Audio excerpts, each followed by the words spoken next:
Why do you have an evil smile when you tell me that? You have an evil smile when you tell me that. I'm not squealing the founders yet. No, but like I mean, it is fair, right? I mean, in a bull market, there was like 180 million valuations on businesses which just launched. Like, how in this world can you justify it, right? And like Everything changes. अपना time आएगा आ गया भाई आ गया अपना time वैभव अली के साथ. If you guys haven't subscribed to his channel, please do. You're missing a lot. Everything changes. Okay, superb. So I met him last in Bangkok and then Dubai and then I meet him here. Buddy, how you doing? I'm good, man. Thanks so much. Always a pleasure to meet you. Absolutely, man. Please introduce yourself for our audience. Yeah, I'm Tobias. I'm a partner at Blockchain Founders Fund. We are an early stage VC in the Web3 space. Been around for 4 years now, and we've done over 100 investments in the space, and really focusing on the early stage builders who want to change the space for good. We also have Pranshu with us. Pranshu, how are you doing today? So hi, my name is Dr. Pranshu Gupta, and I'm a strategic dev in milkshakeswap.finance. So we are working in the DeFi field and trying to create some space which have never been introduced to the people or the 85% of the community who wants to be a part of crypto, but they are still confused. And we are working on the insurance contract and also the experiential NFT marketplace, which has never been brought to the market till now. I love it how dapper you boys are, and then I'm still in my Bali vibes for some reason. But you know, that's the Web3 vibe, right? Now I've got very interesting questions for you all, right? So I was in so this part of my trip, I was in Bangkok. I was in Pattaya where I was with some DeFi projects, and then I went to Bali, met the community there because I love the Bali guys. Shout out to y'all. And then I was in Vietnam. Now, very interestingly, I met some amazing projects in Vietnam, met a lot of VCs, and a lot of VCs said that, hey, you know what, we're not investing right now, right? Now I met you, and you said, yes, you are investing, right? So you are the most hottest guy and the most important guy in this space who is willing to invest. So what is making you guys to keep churning on and powering more projects versus the other guys? Yeah, I think if you look at what the market has taken a hit on, right, which is basically growth equity. So anyone who invests in later stage businesses are probably going to be in challenges. Then it's the B2C side, and it's probably also the token side, right, where a lot of trust is sort of missing right now, and a lot of investors have said, okay, I'm just going to pause for a second and see where the market turns out. Now for us, we are pre-seed investors. We do equity investments for the most part, and we do B2B and B2C, right? So for us, this is like a really interesting way to approach it, because as valuations have come down, right, as the market became a lot less hot, so to say, where you as an investor now have a better approach of finding the right deals and getting in early at a much more attractive valuation range, right? I'm not saying that we are squeezing the founders out, but like, I mean, if you're a pre-revenue, product business, there's a certain revenue and a certain valuation range. Why do you have an evil smile when you tell me that? You have an evil smile when you tell me that. I'm not squealing the founders yet. No, but like, I mean, it is fair, right? I mean, in a bull market, there was like 180 million valuations on businesses which just launched. Like, how in this world can you justify it, right? And like, you see now that this probably wasn't the way of justifying it because everything came down, right? And I think now we need to also go back and be like, okay, what's the basics? Right? What are the valuations we're looking at? What is the actual success of the business? And then you make an informed decision if that's what you want to do or not. And I think another important piece is a lot of people who are just in for the short-term money are probably going to be out right now, right? They're doing something else. So like, there's a higher chance of finding the builders in the space. And if you now know where to look, and I know guys, you guys have built great channels for finding developers and stuff like this. So that's probably an interesting approach of why we are still investing. Of course, we also look at stuff again and be like, okay, is this really the right investment in this time? But more not so much from like, is this company the right thing? It's just more like, do they have enough runway? Because if they're not able to raise in the next 12 months, are they still going to survive, right? And as we don't write a massive check in the beginning, we only do $200,000 typically. Like, if we invest only $200,000, is the company going to be bankrupt in 4 months, right? Or can we bring in other people, or can we push down the burn, just make the company way more sustainable at that moment, right? And that's, I think, what we still invest in. You know, that's very interesting. Now, let me take a founder's or a builder's point of view, right? Now, we have the VC's point of view. Now, let me take a builder's point of view. You know, I know that you're working on this project called Milkshake Swap, which is a DeFi project. You have a pretty decent community out there. But when the community is wondering like what is happening, right? How do you deal with the community versus that you deal with your investors, right? What is your key focus? Your community, like keeping your community happy or keeping your investors happy? See, what I feel is like guiding the community on a right stage. So, for example, right now everyone is in panic, right? And people look when they are panicked. Like, for example, if I'm crying, I will look someone to hug me and say it's fine, everything will be fine. This is the right thing you should follow. So that's what everyone is missing out. So we focus on this. By this, we focus on people. We focus on mass, we focus on guidance, and by that guidance our investor is also quite happy because they see we are putting our power, our abilities onto the ones who are able to create more people, right? If we will work only on ourselves, not on the people or on the project development, the things are not going to go great, because in the market everyone hops on one or other things. In bull market and in beer, everyone wants to get out all of those hopes, right? That it is going to be big, and now they are having in their mind, I would be bankrupt, I would lose everything. At that point of time they need real person who could guide them, that this is the driving factor you need to have in your mindset, and you have to drive more people in by guiding them. So by this they replicate these things into their own communities, and we build more community, and our investor is quite happy. This sounds very soothing and very nice, but then do you think it is practical or scalable, or do you agree with what he said? I mean, I do think that, I mean, I'm not so sure about the scalability here, because obviously if you give one-to-one attention to everyone, I mean, you only have 24 hours a day, right? Or you just hire people, but then again, it's like, how do you hire someone who is like in the same mindset of you and give the same guidance, same support? That's obviously like then a hiring piece, right? And a training piece. And then it becomes an education business, right? And that obviously brings other challenges with itself. But again, I mean, I do agree that obviously, you know, dropping a couple of notes on a Telegram group might not be the best to support your community. But what is the best approach, right? Is it a one-to-one mentoring approach, or is it a more sort of mass approach, or, you know, are you able to have the capabilities and the funding to develop into an educational platform like this? But that's then a strategic decision, effectively. And what are the like three most important? I think I did ask you this in Thailand, but on that guilt, I'm going to ask you again.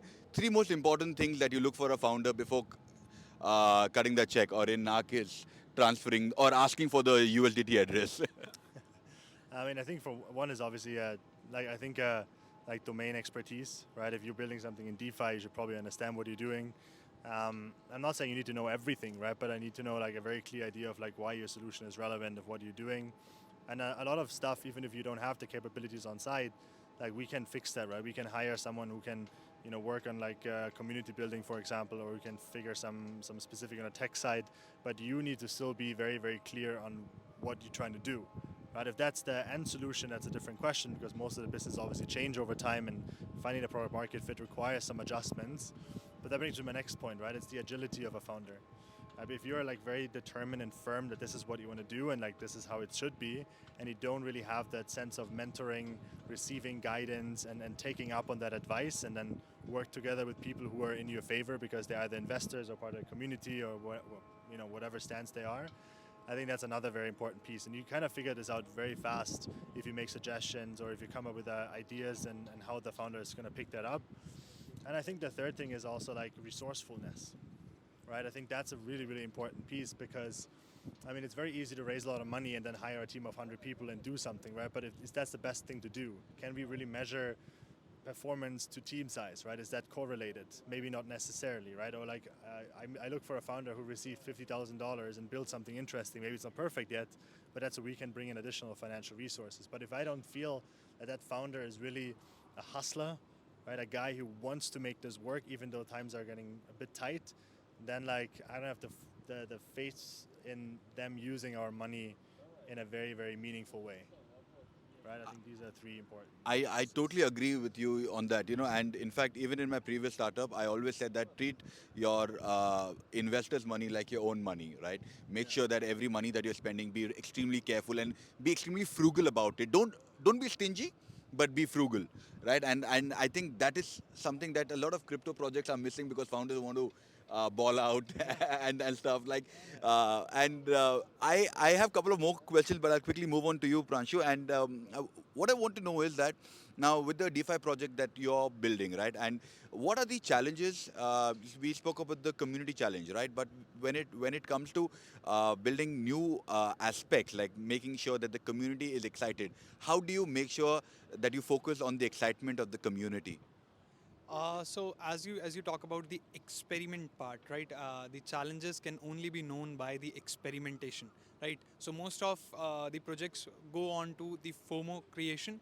They want KOLs, they want all of these to just shield their project up. But I think patience is the key for crypto, which is missing a lot.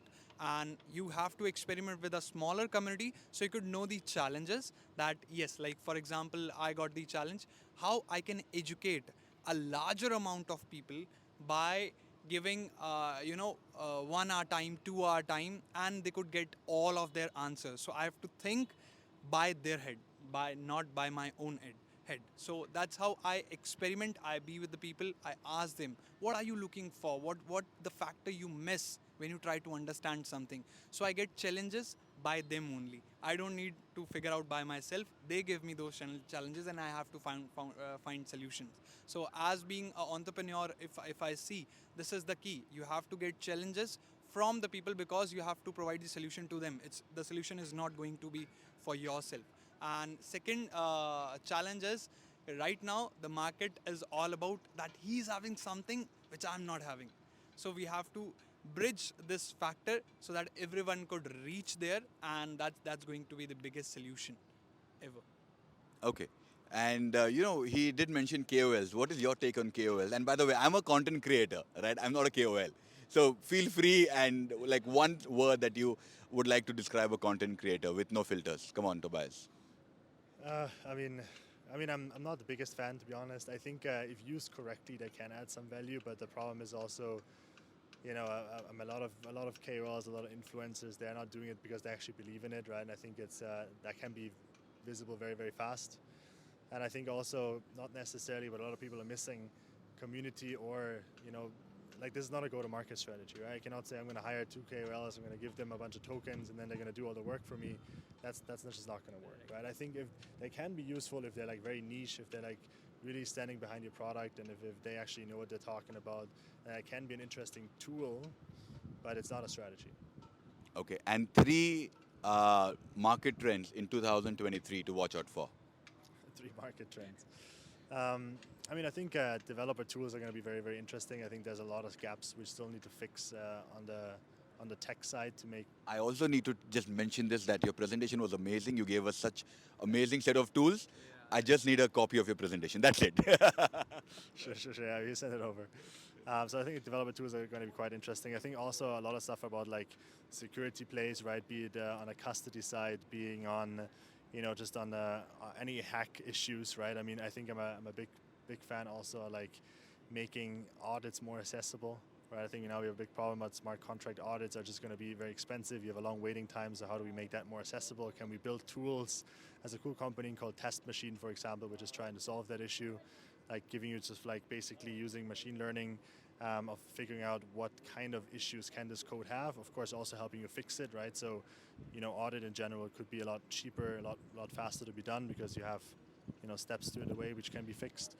And then I think also a lot of stuff is on the social side, right? I think if you really figure out how to get a lot of people in the space, it needs to be something everybody's using, right? And DeFi was always the hype, but now we've seen gaming brought a lot of people into the space. Maybe not as long term as we thought it might be, but that's also because there's a lot of flaws in it yet, right? So something like a decentralized social network I think could be really interesting, where like you just bring back influence to creators and not to the businesses in itself.